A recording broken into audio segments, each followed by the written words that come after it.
അസ്സലാമു അലൈക്കും റഹ്മത്തുള്ളാഹി വബറകാതുഹു. മഹാനായ നബിയുടെ രണ്ടാമത്തെ മണവാട്ടി സൗദ ബിന്തു ജംആ റളിയല്ലാഹു അൻഹയെ കുറിച്ചാണ് നമ്മൾ പറയുന്നത്. മഹാനായ റസൂലുള്ളാഹി സ്വല്ലല്ലാഹു അലൈഹി വസല്ലമ തങ്ങൾ വഫാത്തായതിനു ശേഷം അവർ തീർത്തും ഒറ്റപ്പെട്ടു, ഏകാഗിരിയായി. ആ സമയത്ത് പിന്നെ അവരുടെ ജീവിതം നമ്മൾ പരിശോധിച്ചാൽ കാണുന്നത് ദിക്റും സ്വലാത്തും ആരാധനകളും നിസ്കാരവും നോമ്പും ദാനധർമ്മങ്ങളും അതുമായിട്ട് കൂടുകയാണ്. എത്രമാത്രം എന്നറിയാമോ? മഹാനായ നബി സല്ലല്ലാഹു അലൈഹി വസല്ലം തങ്ങളുടെ വഫാത്തിന് ശേഷം പലപ്പോഴും നബിയുടെ ഭാര്യമാർ ഹജ്ജിന് പോകുമായിരുന്നു.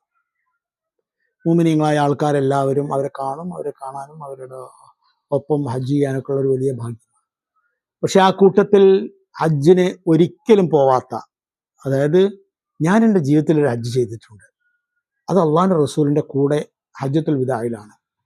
നബിയുടെ ഭാര്യമാരെല്ലാവരും ഉണ്ടായിരുന്നല്ലോ. അതുകൊണ്ട് എൻ്റെ ജീവിതത്തിലെ ഏറ്റവും മഹത്തായ ഹജ്ജ് വികാരം അത് ഇത് തന്നെയാണ്.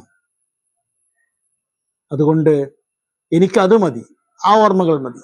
ആ ഓർമ്മകളെ കവച്ചു വെക്കാൻ മറ്റൊരു ഹജ്ജ് ഓർമ്മ എൻ്റെ ജീവിതത്തിൽ എനിക്ക് വേണ്ട എന്ന് തീരുമാനിക്കുകയും അങ്ങനെ ഹജ്ജിന് പോവാതിരിക്കുകയും ചെയ്ത ഒരു മഹദിയായിരുന്നു സൗദ ബിന്ത് ജംആ റളിയല്ലാഹു അൻഹ.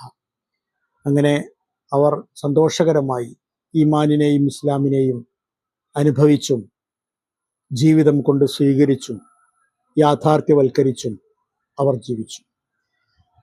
അവര് 54 ഹിജ്റ 54 വഫാത്തായത് എന്നാണ്. ദീർഘകാലം ജീവിച്ചിട്ടുണ്ട്. ഒരുപാട് വയസ്സുകാലം ജീവിക്കാനുള്ള ഭാഗ്യം കിട്ടിയ ഒരാളാണ് സൗദ ബിബി റളിയല്ലാഹു അൻഹ.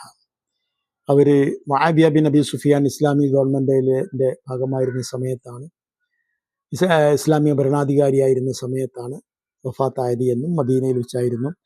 അവരുടെ ഖബറും മദീനയിലെ മസ്ജിദ് നബവിയുടെ കിഴക്ക് വശത്തുള്ള ജന്നത്തുൽ ബഖീഅയിൽ തന്നെയാണ്. നബിയുടെ ഭാര്യമാരിൽ ഖദീജ ബീവിയും മൈമൂന ബീവിയും അല്ലാത്തവരെല്ലാം അന്ത്യവിശ്രമം കൊള്ളുന്നത് ജന്നത്തുൽ ബഖീഅയിൽ തന്നെയാണ്. നമുക്കറിയാം. നമ്മൾ പറഞ്ഞു വരുന്നത് മഹാനായ റസൂലുള്ളാഹി സ്വല്ലല്ലാഹു അലൈഹി വസല്ലം തങ്ങളുടെ മണവാട്ടിമാരെ കുറിച്ചാണ്. അവരിൽ രണ്ടാൾക്കാരുടെ ജീവിതം നമ്മൾ ഇതിനകം പറഞ്ഞു കഴിഞ്ഞു. ഒന്നാമത്തേത് മഹാനായ റസൂലുള്ളാഹി സ്വല്ലല്ലാഹു അലൈഹി വസല്ലം തങ്ങളുടെ ആദ്യത്തെ പത്നി മഹദി ഖദീജ ബീവി റളിയല്ലാഹു തആല അൻഹ. രണ്ടാമത്തേത് സൗദ ബിന്തു ജംആ റളിയല്ലാഹു തആല അൻഹ. നമ്മൾ മൂന്നാമത്തെ പത്നിയെ കുറിച്ചാണ് പറയുന്നത്. മൂന്നാമത്തെ ഭാര്യയാണ് ആയിഷ ബീവി റളിയല്ലാഹു അൻഹ. പലപ്പോഴും എല്ലാവരുടെയും ഒരു തെറ്റിദ്ധാരണ രണ്ടാമത്തെ ഭാര്യയാണ്. രണ്ടാമത്തെ ഭാര്യ സൗദ ബീവിയാണ്. നമ്മൾ ആയിഷ ബീവിയുടെ വിവാഹത്തിന്റെ പശ്ചാത്തലത്തിൽ ചെറിയൊരു ഭാഗം നമ്മൾ നേരത്തെ പറഞ്ഞു. ആ കല്യാണ ആലോചന തുടങ്ങി വെച്ചത് നേരത്തെ ഖൗല ബിന്ത് ഹക്കീം റളിയല്ലാഹു തആല അൻഹ, ഉസ്മാൻ ബിൻ മദ്ഊൻ റളിയല്ലാഹു അൻഹുവിന്റെ പത്നി പോയി ആ അന്വേഷണം ആരംഭിച്ചതോടുകൂടിയാണ് എന്ന് പറഞ്ഞു. അവരുടെ പേര് ആയിഷ എന്നായിരുന്നു. അബൂബക്കർ സിദ്ദീഖ് റളിയല്ലാഹു തആല അൻഹുവിന്റെ മകളായിരുന്നു. പിന്നെ അവർ ബനു തൈം കുടുംബക്കാരിയാണ്. അബൂബക്കർ റളിയല്ലാഹു അൻഹു ബനു തൈം കുടുംബക്കാരാണ്. നബി സല്ലല്ലാഹു അലൈഹി വസല്ലം തങ്ങളുമായി അവര് മുറത്ത് ബിൻ കഅബ് എന്ന് പറയുന്ന പിതാമഹനിലാണ് ബനു തൈം കുടുംബക്കാര് എത്തിച്ചേരുന്നത്. ഏതായിരുന്നാലും അവരുടെ ഉമ്മ അബൂബക്കർ റളിയല്ലാഹു അൻഹു ആയിരുന്നു ഉപ്പ. അവരുടെ ഉമ്മ റൂമാൻ ബിൻ ആമിർ റളിയല്ലാഹു അൻഹയായിരുന്നു. അവരും ഇസ്ലാം മതം സ്വീകരിച്ചവരായിരുന്നു. അവര് പിന്നെ അവര് നേരത്തെ ഇസ്ലാം മതം സ്വീകരിച്ചു. അവര് ബനു മാലിക് ബിൻ കിനാന കുടുംബക്കാരിയാണ്. അവരും ഇസ്ലാം സ്വീകരിക്കുകയും ഹിജ്റ പോവുകയൊക്കെ ചെയ്തിട്ടുള്ള സഹാബി വനിതയാണ്. ആയിഷ ബീവിയുടെ സഹോദരന്മാർ അബ്ദുറഹ്മാൻ, അബ്ദുള്ള, അസ്മ, മുഹമ്മദ്, ഉമ്മു കുൽത്തൂം. ഇത്രയും പേരാണ്, 5 പേരാണ്. മഹാനായ നബി സ്വല്ലല്ലാഹു അലൈഹി വസല്ലം തങ്ങളാണ് അവരെ വിവാഹം ചെയ്തത്. അവർ വേറെ ഒരു വിവാഹ ജീവിതം അവർക്കുണ്ടായിട്ടില്ല. നബി മാത്രമാണ് അവർക്ക് ഭർത്താവായി ഉണ്ടായിട്ടുള്ളത്. അവരുടെ വിളിപ്പേര് ഉമ്മു അബ്ദില്ല എന്നായിരുന്നു. അറബികൾക്ക് സാധാരണ ഒഴിച്ചുകൂടാനാവാത്ത ഒന്നാണ് ഈ വിളിപ്പേര് എന്ന് പറയുന്നത്. ഉമ്മു അബ്ദില്ല എന്നാ വെച്ചത്. ഉമ്മു അബ്ദുല്ല എന്നാൽ അബ്ദുല്ലാന്റെ ഉമ്മ എന്നാണ് അതിന്റെ അർത്ഥം. പക്ഷേ ശരിക്കും പറഞ്ഞാൽ ആയിഷ ബീവി റളിയല്ലാഹു അൻഹയ്ക്ക് കുട്ടികൾ തന്നെ ഉണ്ടായിട്ടില്ല. അപ്പോ ഉമ്മു അബ്ദില്ല, അബു അബ്ദില്ല എന്നൊക്കെ ഉമ്മ എന്നൊക്കെ ആണിനെയും പെണ്ണിനെയും ഒക്കെ പറയണമെന്നുണ്ടെങ്കിൽ അതിന് കുട്ടികൾ ഉണ്ടായിക്കൊള്ളണം എന്ന് നിർബന്ധമൊന്നുമില്ല എന്നർത്ഥം. ഇവിടെ അബ്ദുള്ള എന്നുള്ള ഉദ്ദേശിക്കുന്നത് അബ്ദുല്ലാഹിബിൻ സുബൈർ റളിയല്ലാഹു അൻഹുവിനെയാണ്. അബ്ദുല്ലാഹിബിൻ സുബൈർ റളിയല്ലാഹു അൻഹു അവരുടെ സഹോദരി അസ്മാ ബീവിയുടെ മകനായിരുന്നു. അപ്പോൾ നേരെ മകനില്ല, അപ്പോൾ ഏട്ടത്തിന്റെ മകനെയാണ് മകനായി കണ്ടിരുന്നത്. അത് അവർ ജീവിതകാലത്ത് മകനെ പോലെ തന്നെയാണ് അവർക്ക് അബ്ദുല്ലാഹിബിൻ സുബൈർ റളിയല്ലാഹു അൻഹു ഉണ്ടായിരുന്നത് എന്നാണ്. പിന്നെ ആയിഷ ബീവിക്ക് എത്ര വയസ്സായിരുന്നു, അതൊക്കെയാണല്ലോ ഇപ്പം ഇന്നത്തെ വലിയൊരു ചർച്ച എന്ന് പറയുന്നത്. വലിയ അഭിപ്രായ വ്യത്യാസമുണ്ട്. അതിൽ ഏറ്റവും പ്രധാനപ്പെട്ട കാര്യം പറയാം. എന്താന്ന് ചോദിച്ചാലും ഹിജ്റയുടെ 7 വർഷം മുമ്പാണ് അവർ ജനിച്ചത്. അതാണ് നമുക്ക് ഒരുപാട് തെളിവുള്ള ഹദീസ് എന്ന് പറയുന്നത്, അഭിപ്രായം എന്ന് പറയുന്നത്. കാരണം അവർ തന്നെ ബുഖാരി മുസ്ലിം റിവായത്ത് ചെയ്യുന്ന ഹദീസിൽ പറയുന്നുണ്ട്, എന്നെ നബി സല്ലല്ലാഹു അലൈഹി വസല്ലം തങ്ങൾ വിവാഹം ചെയ്യുമ്പോൾ എനിക്ക് 9 വയസ്സായിരുന്നു പ്രായം എന്ന് പറയുന്നുണ്ട്. ആ വിവാഹം നടന്നത് ഹിജ്റ 2-ലാണ്. അപ്പോ നുബുവത്തിന്റെ ഹിജ്റയുടെ മുമ്പ് 7-ാം വർഷത്തിൽ ജനിച്ചു എന്ന് പറഞ്ഞാൽ അവിടെ 7, ഹിജ്റ കഴിഞ്ഞിട്ട് 2, അപ്പൊ 9. അതാണ് കുറച്ച്. കാരണം അത് വലിയ ഉറപ്പുള്ളതാണ്. കാരണം ആയിഷ ബീവിയുമായി ഏറ്റവും അടുത്ത ബന്ധമുള്ള ആൾക്കാരൊക്കെ റിവായത്ത് ചെയ്യുന്ന ഹദീസ് അതാണ്. ധാരാളം ഉർവത്ത് ബിൻ സുബൈർ റളിയല്ലാഹു അൻഹു, അത് അവരുടെ സഹോദരി പുത്രനാണ്. അവരൊക്കെ തന്നെയും ഉള്ള റാവിമാരാണ്. അത് രണ്ടാമത്തെ അഭിപ്രായം എന്താന്ന് ചോദിച്ചാലും 10 വയസ്സിലധികം ഉണ്ടായിരുന്നു എന്നാണ്. 9 വയസ്സല്ല, 10 വയസ്സിൽ അധികം എന്ന് പറഞ്ഞാൽ എത്ര വരെ? 16 വയസ്സ് വരെ ഒക്കെ കണക്കൂട്ടാം. ഓക്കെ, കാരണം എന്താണെന്ന് വെച്ചാൽ അവർ പറയുന്നുണ്ട്, വേറൊരു ഹദീസിൽ പറയുന്നുണ്ട്, ഞാൻ ജനിച്ചപ്പോഴേ എൻ്റെ ഉമ്മാനെയും ഉപ്പാനെയും ഞാൻ കണ്ടത് മുസ്ലിങ്ങളായിട്ടാണ് എന്ന് പറയുന്നു. അപ്പോ അവര് നേരത്തെ ജനിച്ചിരിക്കാനുള്ള സാധ്യത, ഇസ്ലാം വന്നതിന് ശേഷം ജനിച്ചിരിക്കാനുള്ള സാധ്യതയുണ്ട്. കാരണം ഹിജ്റ നടക്കുന്നതിനെ 13-ാമത്തെ വർഷത്തിലാണ്. അപ്പോൾ ഏറ്റവും കുറഞ്ഞത് ഒരു 10 വർഷം മുമ്പ് തന്നെ അവർ ആയിരിക്കാനുള്ള സാധ്യത നമുക്ക് തള്ളിക്കളയാൻ കഴിയില്ല എന്നാണ് പറയുന്നത്. ഇമാം ദഹബി പറയുന്നുണ്ട്. പിന്നെ പ്രത്യേകിച്ചും അതുമല്ല, അവരുടെ സഹോദരി അസ്മാ ബീവിയുമായുള്ള പ്രായം, അസ്മാ ബീവി ജനിക്കുന്നത് ഹിജ്റയുടെ 14 വർഷങ്ങൾക്ക് മുമ്പാണ്. അതായത് ഹിജ്റിന്റെ സമയത്ത് അസ്മാ ബീവിക്ക് 27 വയസ്സാണ് പ്രായം.